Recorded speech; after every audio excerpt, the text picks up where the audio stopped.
তুই মারছিস না কেন? মার না।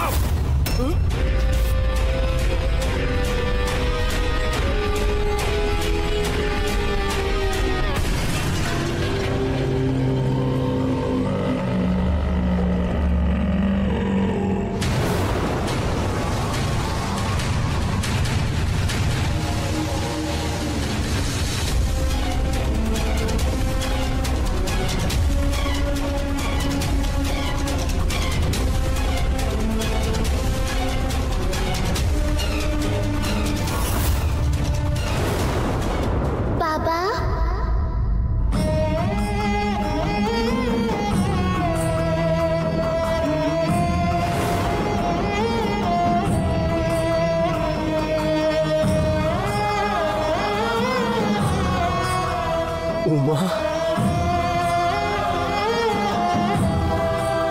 মা। বাবা, না বাবা, তুমি আমায় ছুঁতে পারবে না, আদরও করতে পারবে না। তুমি ওখানেই দাঁড়াও।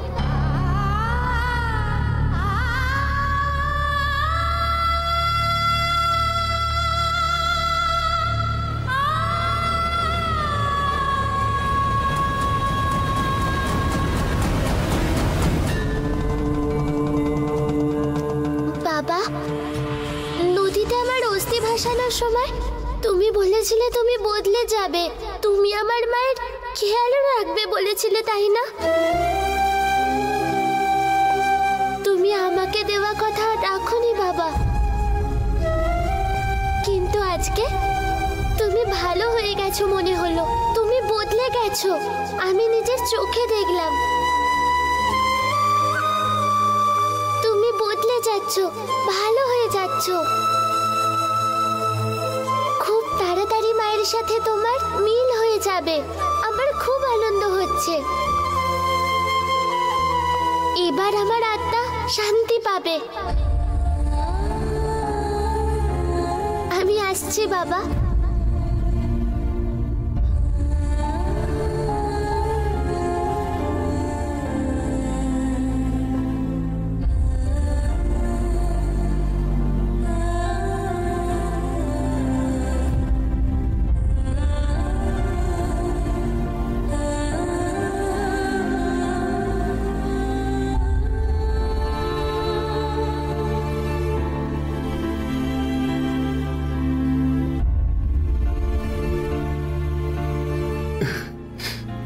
মা,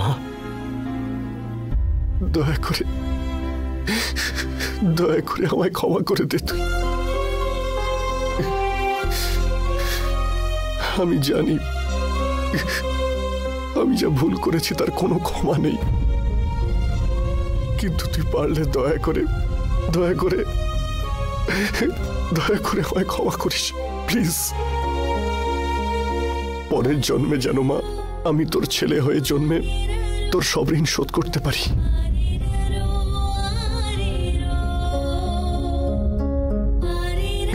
এরম কেন বলছো? পুনর্জন্ম যদি সত্যিই হয় তাহলে আমি আবার তোমার মেয়ে হয়ে জন্মাতে চাই। তখন এখন যা যা আমি করতে পারছি না সব করব। তোমার কাঁধে উঠে বসবো, খেলাধুলা করব, দুষ্টুমিও করব, তোমার সাথে লুকোচুরি খেলবো, ঝগড়াও করব। জেদ করলে আমি চকলেটও কিনে দিতে হবে। অনেক আদর করতে হবে আমার। আমিও তোমাকে অনেক আদর করব।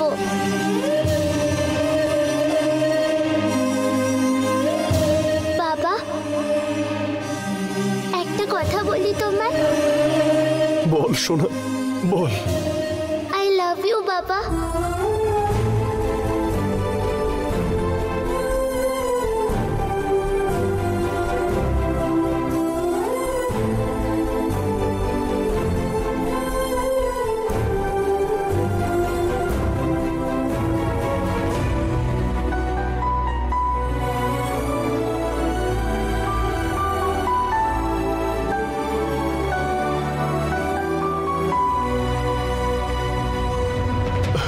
I love you, সোনা। না বাবা। বাবা, আমায় যেতে হবে। মায়ের খেয়াল রেখো তুমি আমার জন্য বাবা। এবার আমায় যেতে হবে।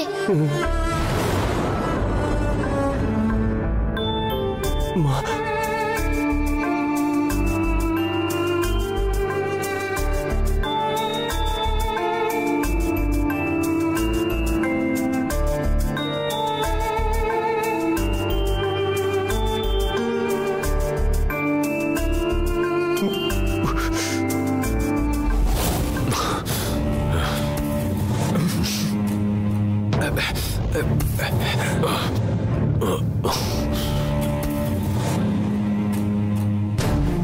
এই, এরা কোথায় গেল? অশোক কোথায় গেল? জানি না বস। এই, তোদেরকে যখন মারতে বললাম তখন তোরা হাঁ করে দাঁড়িয়েছিলি কেন? এই, কি হয়েছিল তোর? বস, আমি যখন অশোককে ধরতে গেলাম বডি কেমন যেন ফ্রিজ হয়ে গেল বস। প্রথমে তো বুঝতেই পারলাম না যে কি হচ্ছে। ফ্রিজ? আমার কি হয়েছিল? ও এখান থেকে চলে কি করে যেতে পারে? বস, প্রতাপ বাবুর বাড়িতে কি সব অদ্ভুত ঘটনা ঘটছে। ওই ধরনের কিছু ঘটছে না তো?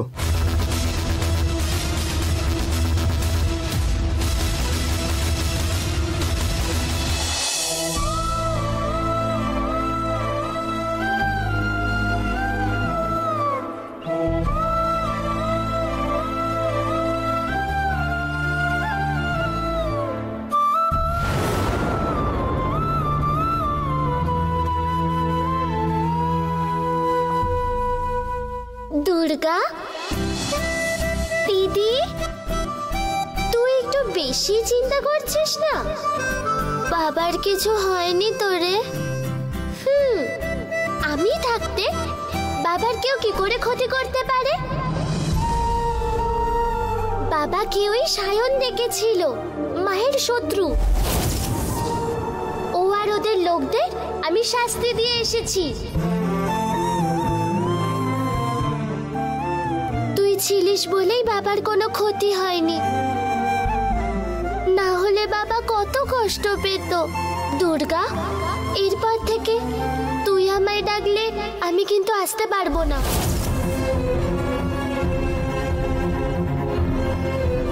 এরম কেন বলছিস? বাবা আমার অস্থি নদীতে ভাসানোর সময় একটা কথা দিয়েছিল, আমি মুক্তি পেয়ে যাওয়ার পরে তুমি আমার মাকে ভালো করে দেখাশোনা করবে, তুমিও ভালো হয়ে যাবে। কথা দাও আমায়।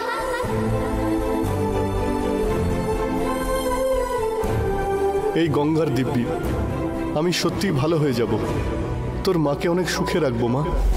কিন্তু ওই কথাটা রাখেনি বাবা। বাবা আমায় মিথ্যে বলেছিল, তাই আমি ফিরে আসতে পেরেছিলাম। কিন্তু এখন বাবা পুরোপুরি শুধরে গেছে। মায়ের খেয়াল রাখবে, প্রাণ চলে গেলেও মায়ের কোনো ক্ষতি হতে দেবে না বাবা, নিজে বলেছে। আজ বাবার ওই কথাটা শোনার পরে আর নিজের চোখে বাবার এতটা পরিবর্তন দেখে আমার সত্যি ভালো লাগলো। মা রাজি হলেই বাবা আবার ফিরে আসবে মায়ের কাছে।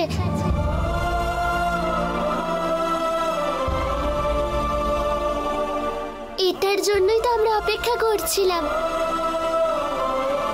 আর তুই এই সময় চলে যাবি বলছিস? বাবা যদি একবার ভালো হয়ে যায় আমি চলে যাব, প্রমিস করেছিলাম। আমি কি করব বল? বাবা নিজের কথা রেখেছে, আমারও তো নিজের কথা রাখা উচিত বল। আমায় যেতেই হবে রে দুর্গা।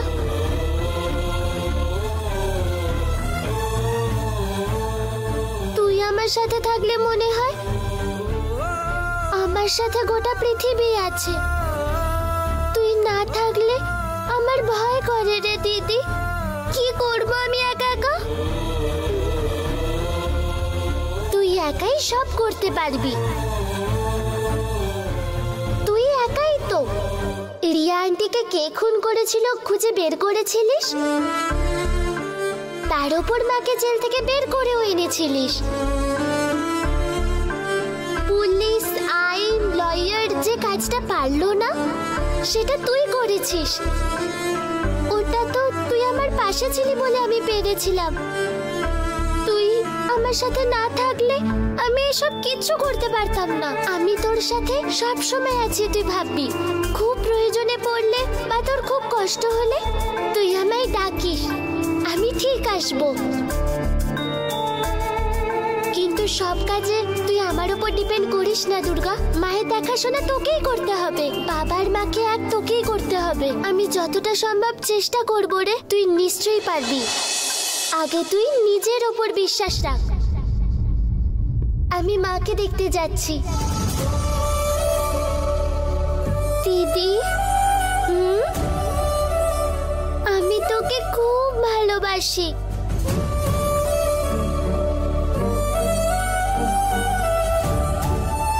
আমিও তোকে খুব ভালোবাসি রে। এবার আমি আসছি। দিদি,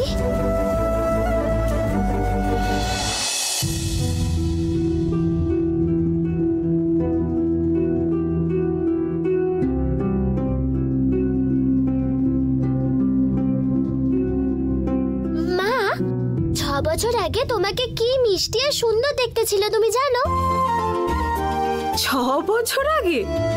তুই তো তখনও জন্ম আসেনি, তুই জানলি কি করে? আমি দেখলাম। দেখলি? কি করে দেখলি? কোথায় দেখলি?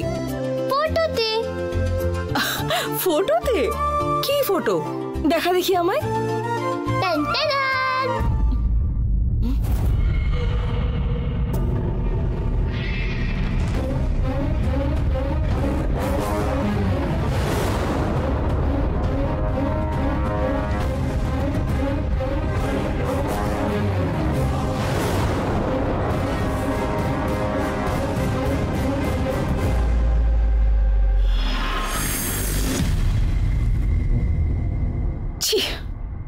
এই লোকটার সঙ্গে আমার ফটো।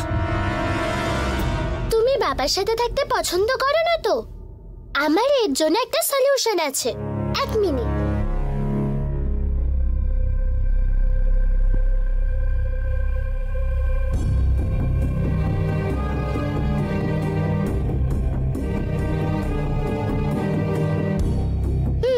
দাও।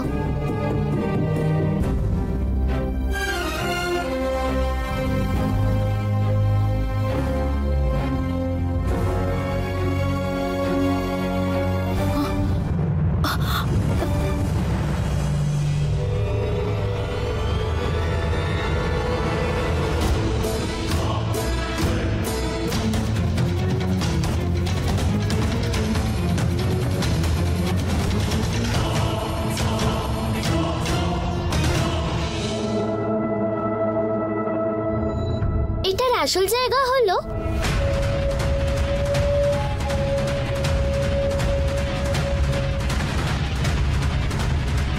এখানে।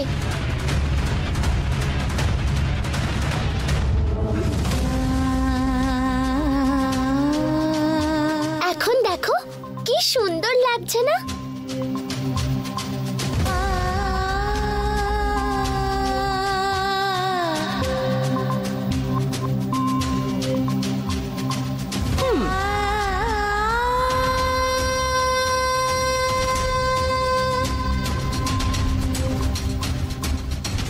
পারিস বটে। প্রথমে তুই আগুন লাগাস, তারপর সেখানে পেট্রোল ছেটাস, তারপর আবার নিজের হাতেই সেখানে জল ঢালিস।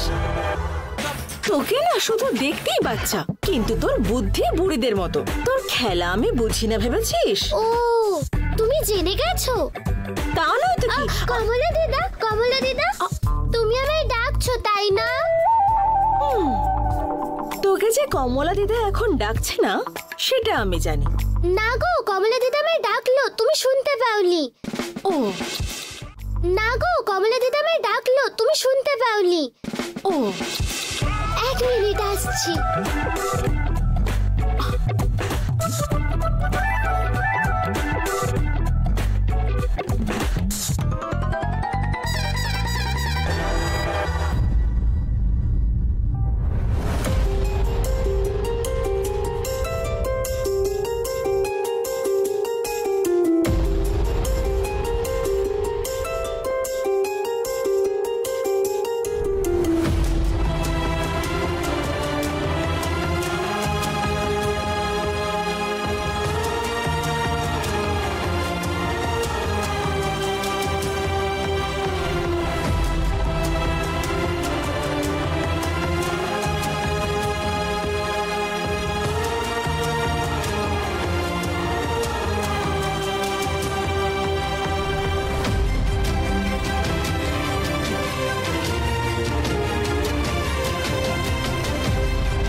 ছর্দি,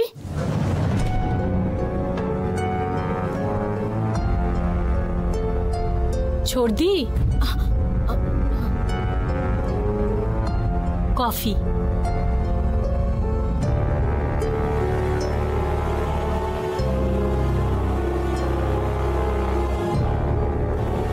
কি হয়েছে রূপা, আমায় কিছু বলতে চাও? ছর্দি, আজ বিকেলে কি একটু ছুটি দেবে? ছুটি? কোনো বিশেষ কারণ? বাড়িতে কোনো আত্মীয় আসছে নাকি?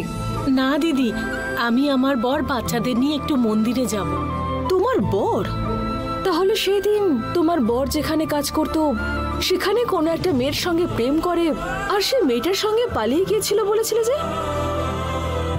তোমাকে আর তোমার বাচ্চাকে একা ফেলে রেখে চলে গিয়েছিল। সেই রাক্ষস চোর যখন তখন যে কাউকে খুন করতে পারে বলে বলেছিলে। এটাও বলেছিলে যে ও বাড়িতে ফিরে আসলে তুমি জুতো মেরে ওকে তাড়িয়ে দেবে রূপা। আজ বলছো সেই বরের সঙ্গে দেখা করে বাচ্চাকে নিয়ে একসঙ্গে মন্দিরে যাবে পুজো দিতে। কি বলবো দিদি, এমন ভাবে এসে হাতে পায়ে ধরলো, বললো যে আমাকে ছেড়ে যাওয়ার পর আমার মূল্য বুঝতে পেরেছে। ও বলল যে আমাকে আর বাচ্চাদেরকে ছাড়া ও থাকতে পারবে না।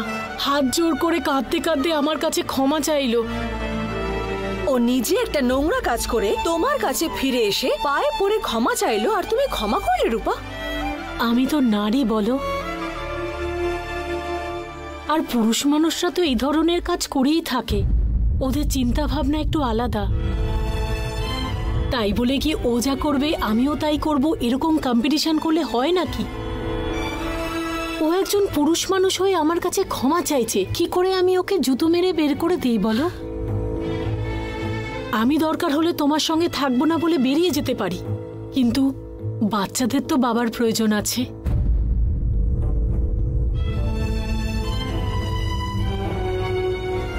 তাহলে সেই দিন মনে এত কষ্ট নিয়ে আমার কাছে কেন বললে রূপা? মনে তখন আঘাত পেয়েছিলাম দিদি। যত দিন গেছে সেই আঘাত ঠিক হয়ে গেছে দিদি। স্বামী স্ত্রী আলাদা হতে চাইলে সেটা বাচ্চা হওয়ার আগেই হওয়া উচিত। বাচ্চা হওয়ার পর ওদের কথা ভেবেই আমাদের সব মেনে নিতে হয়। শুধু আমাদের ভুলের জন্য বাচ্চারা কেন বাবা মায়ের ভালোবাসা থেকে বঞ্চিত হবে? বাচ্চার জন্মের পর থেকে সেই বাচ্চাকে মানুষ করাটা বাবা মায়েরই কর্তব্য দিদি। তাহলে সন্তান জন্ম দেওয়ার কোনো মানে নেই। কি জানো দিদি, আমি বেশি পড়াশোনা করিনি, আমার জীবনের অভিজ্ঞতা থেকে এই কথাগুলো বললাম দিদি। তুমি কোনো ভুল কথা বলনি রূপা। তুমি আমাকে তোমার নিজের দিদি মনে করে আমাকে মনের সব কথা বলেছো, এটা খুব ভালো কথা। সাবধানে ঘুরে এসো সবাই, এরপর থেকে যেন আর খারাপ পথে না যায় এটা খেয়াল রেখো। সবই ঈশ্বরের কৃপা দিদি। আমার বর শুধরে গেলে আমি বর আর বাচ্চাদের নিয়ে ওই মন্দিরে পুজো দেব বলে মানত করেছিলাম। সত্যি সত্যি ভগবান আমার বরকে শুধরে দিয়েছেন। এখন উনি আমাদের যে পথ দেখাবেন সেই পথেই আমরা সারা জীবন চলব।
সবকিছুতে আমার উপর ডিপেন্ড করিস না দুর্গা।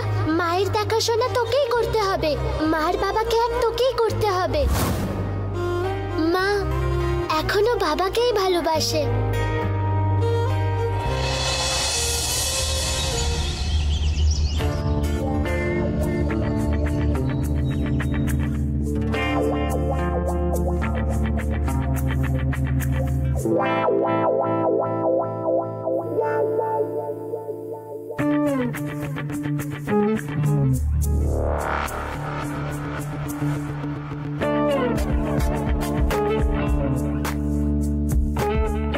কিন্তু বাবা কোন বাড়িতে থাকে আমি কি করে বুঝবো?